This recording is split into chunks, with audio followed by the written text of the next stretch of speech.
Langsung tanyakan ke mantan Kapus Penkum Kejaksaan Agung Pak Jasman Panjaitan. Selamat sore Pak Jasman.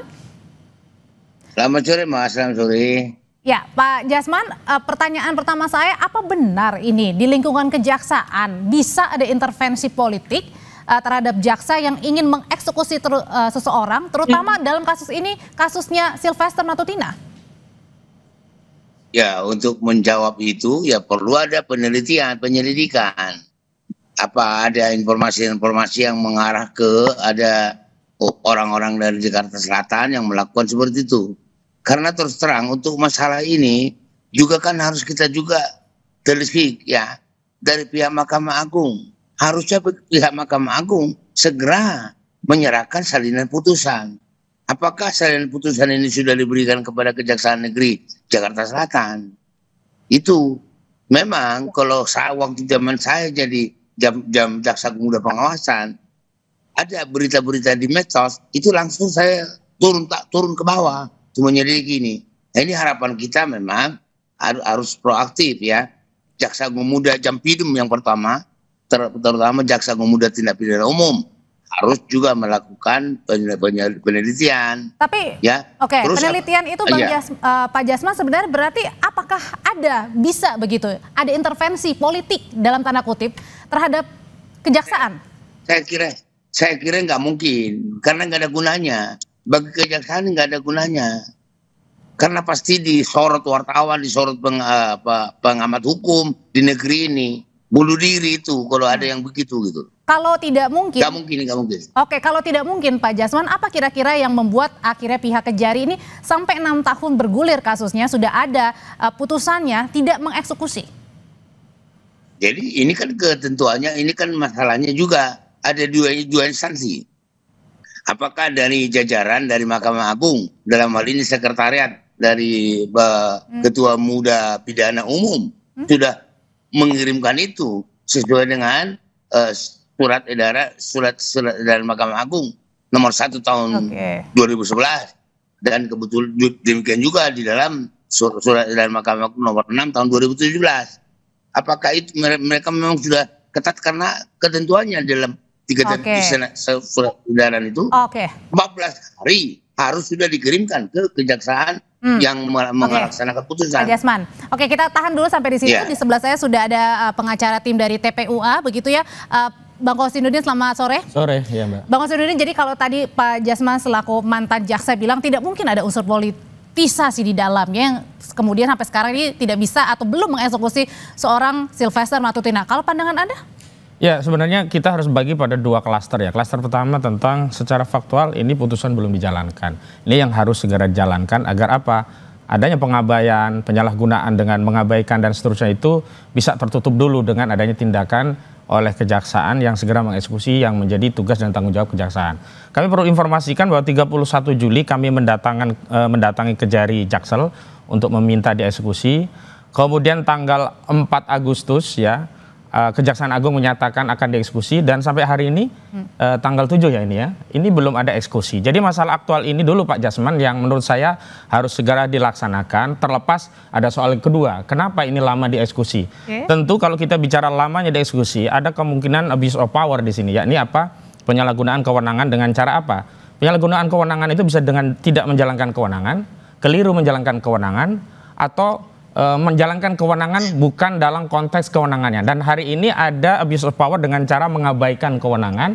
Dan abuse of power kala itu atau? Ya dari periode 2019 sampai hari ini itu kan sebenarnya ada tugas, kewenangan dan tanggung jawab jaksa selaku penuntut sekaligus eksekutor putusan. Sudah ada putusan, kok kenapa nggak dieksekusi? Berarti kan dia mengabaikan kewenangannya. Ini ada pembiaran begitu. Namun pertanyaannya memang perlu diselidiki apakah benar itu problemnya tidak ada ya salinan putusan dikirim oleh Mahkamah Agung. Saya kira kalau dalam rentang waktu segitu naif sekali ya. Ini kan sama saja buang badan ke Mahkamah Agung. Jangan ke sana dulu lah. Yang jelas hari ini sudah ada, harusnya jaksa dieksekusi. Lalu justru menurut kami yang politis itu bukan soal kenapa ini lama dieksekusi ya. Yang politis itu juga soal kenapa putusan ini tidak segera dieksekusi, tiba-tiba muncul permintaan untuk mengajukan amnesti begitu. Padahal amnesti tadi seperti di pengantar dikatakan Gus Dur. Kebetulan Gus Dur juga klien saya. Gus Dur itu mendapat amnesti setelah menjalani hukuman, bahkan sudah keluar dengan PB. Lah ini sehari pun ya Silvester ini belum masuk kok sudah bicara tentang pengampunan dari presiden. Begitu loh. Ini kan aneh, politis sekali begitu. Kita tanyain kalau gitu ke Ketua Umum Pradi Bersatu, ada Bang Zefri Jin, tapi sebelum sampai ke sana saya mau bertanya lagi. Jadi sebenarnya apakah ini seperti tadi dibilang Pak Bang Kozinudin begitu Pak Jasman, kalau misalnya ini jangan menyalahkan kepada MA-nya, belum ada salinan putusan ya? Nah, yang jelas saya dalam hal ini tidak menyalahkan siapa-siapa. Kita kan hanya menyelidiki ini letak kesalahan ada di mana, kan itu. Tapi sepengetahuan saya, pengalaman saya juga, baik waktu saya masih di Kejaksaan Negeri maupun setelah di tingkat selanjutnya, itu putusan itu harus ada. Apa yang mau dilaksanakan oleh jaksa kalau salinannya nggak ada? Itu yang saya katakan tadi. Saya tidak mau menyalahkan siapa-siapa. Di mana letak permasalahannya sehingga salinan ini belum sampai di Kejaksaan Negeri Jakarta Selatan. Kalau ini nanti memang ada kelalaian di Kejaksaan Negeri Jakarta Selatan selaku pihak eksekutor, ya itu pasti ditindak, pasti. Saya jamin Jamwas akan bertindak. Tapi kalau ditanyain sudah berlangsung selama 6 tahun, sebenarnya siapa yang salah dan siapa yang bermain di balik ini? Usai jeda nanti Bapak-bapak akan menjawabnya. Tetap bersama kami di Kompas Petang.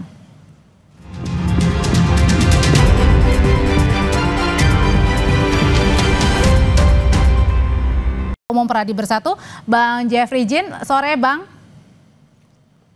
Ya, selamat sore Mbak. Ya, sore, Bang. Mbak. Ya, langsung pertanyaannya ke Abang. Bang, kalau tadi diduga kemudian ada yang bermain sebenarnya. Siapa sih yang bermain dalam kasus untuk eksekusinya Sylvester Matutina sehingga 6 tahun bergulir sudah ada eksekusinya, sudah ada putusannya tapi belum dieksekusi, Bang? Ya, kalau kita kan melihat bahwa kasus ini bergulir sudah 6 tahun. Kalau memang belum dieksekusi kan kita pertanyakan juga kepada pihak kejaksaan. Kenapa kejaksaan belum eksekusi kan? Jadi prinsipnya kita ikut proses hukum. Semua yang ada kita ikut SOP-nya. Kita menunjukkan kepada warga negara yang baik, kita taat hukum. Semuanya kita jalankan dengan baik. Jadi nggak ada masalah Mbak. Kita taat apa yang harus kita lakukan sebagai seorang warga negara yang baik. Oke, tapi sebenarnya saya mau tahu gimana sih sekarang tanggapannya dan kabarnya Bang Sylvester, karena semenjak kasus ini bergulir kemudian agak susah buat kita ya menghubungi Bang Sylvester. Ya, kalau sulit hubungi kan bukan saya kurang tahu, yang pasti kan ya, kejaksaan, kepolisian kan punya cara untuk mendeteksi di mana beliau berada. Yang pasti kan masih ada di Indonesia, belum keluar negeri kan, masih ada. Bisa dicari aja. Apa susahnya cari itu Mbak? Orangnya ada di sini kok. Ya kan? Oke, berarti kalau ditantang bisa dicari begitu Bang Kozinudin? Iya, kita ini kan negara, jadi negara kayak main-main loh. Kejaksaan kan sudah ultimatum, bahkan melalui statement ya Kejagung yang menyatakan kalau nggak datang diundang ya akan kami eksekusi. Itu sejak tanggal 4 Agustus yang lalu sampai hari ini. Ini kan persoalannya yang menjadi pertaruhan adalah wibawa institusi negara, dalam hal ini Kejaksaan Agung. Bukan soal apakah eksekusi itu harus dilakukan atau tidak. Harus, tidak ada pilihan kemudian bernarasi, ada damai dan seterusnya. Itu udah selesai lah.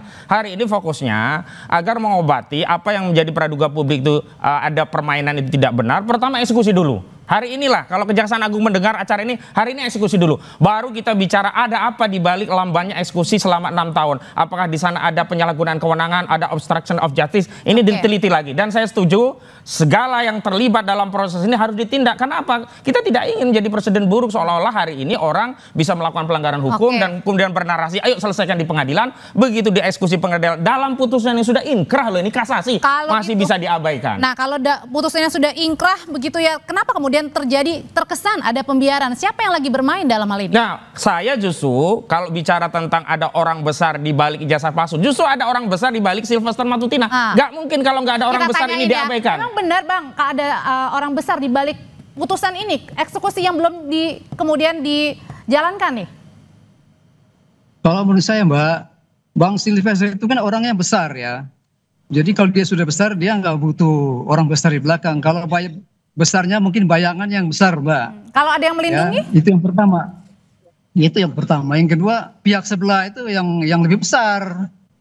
Pihak sebelah yang lebih besar, seharusnya pihak sebelah yang lebih mampu lah.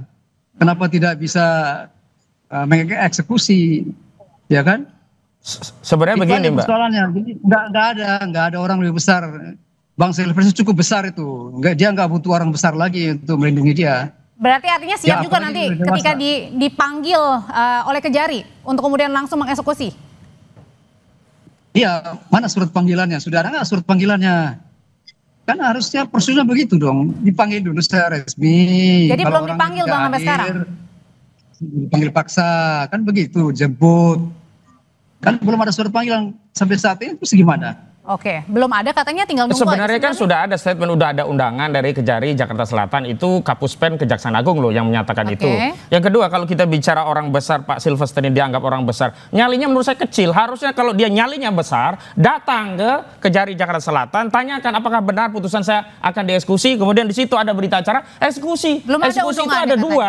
Eksekusi paksa oleh Kejaksaan Agung, yang kedua eksekusi sukarela dari seorang Silvestre Matutina kalau memang mereka kalau memang si Silvestre ini menjadi warga negara yang baik. Ini udah rame loh. Akhirnya apa? Yang kena berakannya, yang kena kotorannya kan Kejaksaan Agung. Kita lagi Seolah-olah live. Kejaksaan Bang Agungnya Husnudin. ini yang kemudian mengabaikan tugas dan kewenangan tanggung jawabnya. Datang saja Silvestre kalau memang dia menjadi warga negara yang baik dan memang punya mental besar Oke, gitu loh. Bang Jangan badan besar doang. Oke, Bang Husnudin, tapi waktu di minggu lalu di program Dua Arah, Bang Silvestre juga sudah menyatakan bahwa sudah minta maaf dan kemudian sudah Enggak menjalani. berpengaruh, ini putusan loh.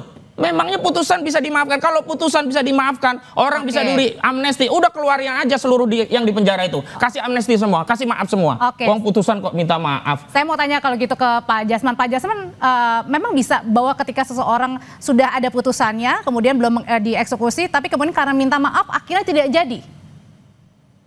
Oh, enggak ada itu. Ya, ini kan masalah eksekusi. Minta maaf itu waktu di penyelidikan itu atau penyidikan. Oke. Ya, tapi kalau udah diputus nggak ada lagi cerita minta maaf gitu. Baik. Nggak ada, laksanakan dulu. Seperti tadi yang dikatakan beliau tuh, ya ini harus inilah. Jadilah jadi warga negara yang taat hukum gitu loh. Oke, balik Itu. lagi ke Bang Jeff. Bang Jeff, betul nggak sebenarnya ini dugaannya jangan-jangan juga ada orang besar nih di balik kasus Silvestre Matutina ini?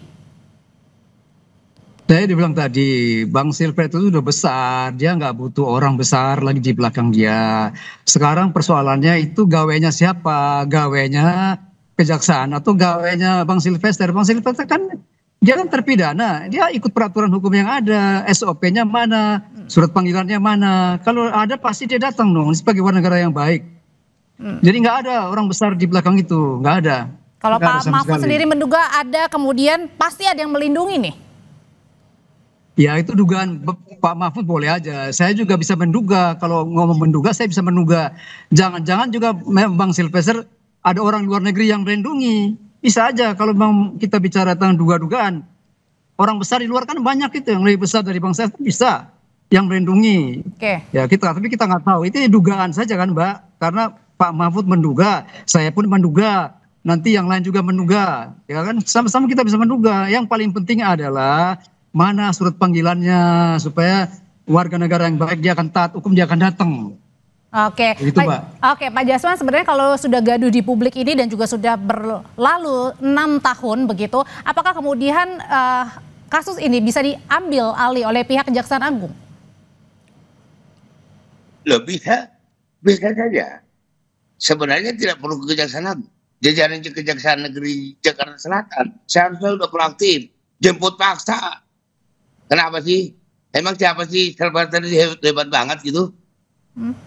Makanya saya katakan tadi, ini di mana letak kesalahan ini? Jangan dulu langsung ke kejaksaan yang melakukan kesalahan.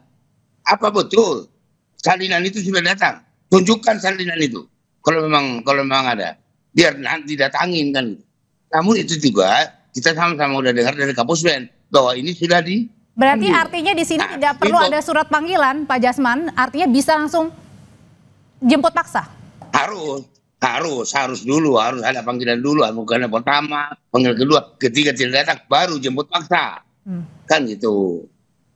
Oke, tanggapannya Bang Kosinudin, berarti kalau misalnya selama ini 6 tahun kemudian belum sudah ada putusannya, belum dieksekusi. Nah ini sebenarnya apakah ada yang bermain, apakah ada yang melindungi, apakah memang terkesan ada yang membiarkan? Sudah pasti ada yang melindungi dengan cara membiarkan, tidak dieksekusi. Mustahil di republik yang sebesar ini kasus bagi seorang Sylvester Matutina yang sudah dikenal sebagai relawan Jokowi kok tidak tahu ada putusan. Apalagi putusan ini terkait pencemaran tokoh bangsa loh, Pak Yusuf Kalla loh, ini bukan saya, mungkin kalau saya mengadukan, orang nggak tahu kasus seperti apa. Ini yang mengadukan Wapres dulu. Ini adalah aduan dari orang yang punya kategori bapak bangsa dan diadukan oleh banyak orang saat itu. Ratusan lawyer ikut terlibat mengadukan kasus ini untuk membela Pak Yusuf Kalla. Jadi aneh kalau tidak ada orang besar. Yang kedua justru tudingan ada orang besar di balik Roy Suryo dan kawan-kawan itu berbalik ke Sylvester Matutina ini. Dan dugaan saya orang besar itu adalah kekuasaan presiden yang saat itu adalah Saudara Joko Widodo karena dia adalah projo. Dan hari ini agar menghindari tuduhan Presiden Prabowo masih ada di bawah kendali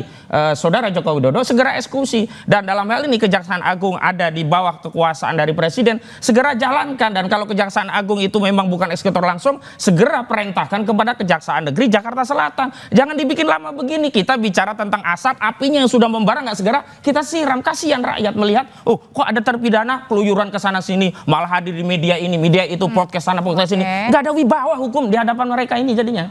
Oke, kalau gitu sebenarnya kalau dilihat sendiri Pak Jasman, kalau yang Anda lihat kasusnya sudah bergulir, apalagi tadi seorang mantan Wapres ya yang kemudian melaporkan untuk kasus Bang Sylvester seperti ini, sebenarnya apa sih yang kendalanya begitu untuk tidak mengeksekusi, Pak Jasman? Kalau saya mengatakan dugaan saya kuat, salinan ini belum diterima oleh Kejaksaan. Dalam hal ini Kejaksaan Negeri Jakarta Selatan. Itu dugaan saya. Kalau sudah ada, sudah sampai langsung dieksekusi itu. Tapi kemudian masuk logika nggak Pak Jasman ketika salinannya belum ada, belum diserahkan, ini sampai 6 tahun? Ya kan ya sampai 10 tahun juga kalau nggak dikirimkan oleh Mahkamah Agung. Kapan nyampainya ke Kejaksaan? Kan gitu. Itu makanya saya bilang jangan langsung menuding Kejaksaan yang salah. Mari kita lihat ya siapa terjadinya kesalahan ini, di mana letaknya. Itu kita telusuri. Di Kejaksaan Agung juga harus diteliti di mana letaknya. Kan gitu. Harusnya pihak Mahkamah Agung juga dalam hal ini Komisi Yudisial juga turun tangan. Atau jajaran pimpinan di Mahkamah Agung juga harus menyelidiki di mana kesalahan ini. Oke, kalau gitu. Ya kalau dari Bang Jeff sendiri, dari tim kuasa hukum termasuk juga Ketua Umum Pradi Bersatu, sebenarnya yang Abang tahu sejauh ini sampai di mana sih kasusnya begitu? Ya setahu saya kan memang 6 tahun yang lalu itu kan sudah divonis, sudah inkrah. Jadi kan tinggal dilaksanakan aja eksekusi, ngapain tunggu lama-lama. Tapi kan yang melakukan eksekusi kan bukan orang lain, kan harus kejaksaan mana Jakarta Selatan ya kalau nggak salah ya. Ya silakan, kita taat hukum kok, warga negara yang baik. Bang Sylvester saya kira. Dan tidak kemana-mana ya Bang Sylvester ya? Oh enggak, jiwa kesatrianya ada kok. Aturan hukumnya kan begitu, nggak ada panggilan kalau kita sorong-sorong dia itu nggak benar juga. Harus ada prosedurnya benar, kirim surat yang benar, alamatnya juga jelas, untuk apa segala macam kan jelas itu. Tinggal beliau datang sesuai dengan panggilan kejaksaan kan. Begitu ceritanya. Oke, tinggal nunggu katanya Bang, sudah siap. Rakyat itu ya butuh yang konkret, yang mudah dipahami gitu loh. Kalau itu putusannya masih sebulan 2 bulan mungkin ada pemberkasan yang belum jadilah. Ini udah 6 tahun loh. Jadi rakyat itu taunya kapan eksekusi, udah proses prosedur, ya itulah kewajiban aparat negara yang selama ini sudah digaji oleh rakyat. Yang kedua, kalau kita mengedarkan dugaan ini Mahkamah Agung yang belum mengirimkan salinan putusan, ini kan makin melebar seolah-olah ya modus operandinya dengan menahan salinan putusan itu agar tidak dikirimkan, agar tidak bisa dieksekusi. Sudahlah, jangan kemana-mana dulu, eksekusi dulu, ini bahaya. Kalau nggak segera dieksekusi, tuduhan-tuduhan terjadinya penyalahgunaan kewenangan bisa melebar, bukan hanya ada di Kejaksaan Agung, tapi bisa di Mahkamah Agung, bisa di mana-mana gitu loh. Karena itu eksekusi segera dan jangan berdalih dulu gitu loh. Nah kalau memang belum ada penyelidikan, lakukan penyelidikan. Jangan kemudian membangun narasi dugaan dari Mahkamah Agung. Kalau dugaan itu akhirnya orang mengerti, oh modus operandinya Mahkamah Agung nih nggak kirim salinan, sehingga jaksa nggak bisa eksekusi. Kan orang bisa berpikir liar. Oke, kita dengarkan dulu apa Pak Jasman tadi tanggapannya. Ya, sekarang dengan apa Kejaksaan Agung mengeksekusi? mengeksekusi itu kan harus ada salinan minimal. Iya, nggak bisa dong kita langsung mengatakan laksanakan. Laksanakan apa? Kan harus ada salinan putusan. Gitu dong. Jadi ini ditunggu ya berarti ya dari pihak Mahkamah Agung, maksudnya gitu ya Pak Jasman ya? Iya, mana? Buktikan kalau memang itu sudah dikirim tanggal sekian. Oke. Ya. Baik, sudah kita tangkap kalau gitu. Gampang kok. Oke, Pak Jasman terima kasih, Bang Kosinudin terima kasih, Bang Sama-sama, Zed, terima Mbak. kasih, selamat malam, selamat sore semuanya. Terima kasih ya. Sore, ya.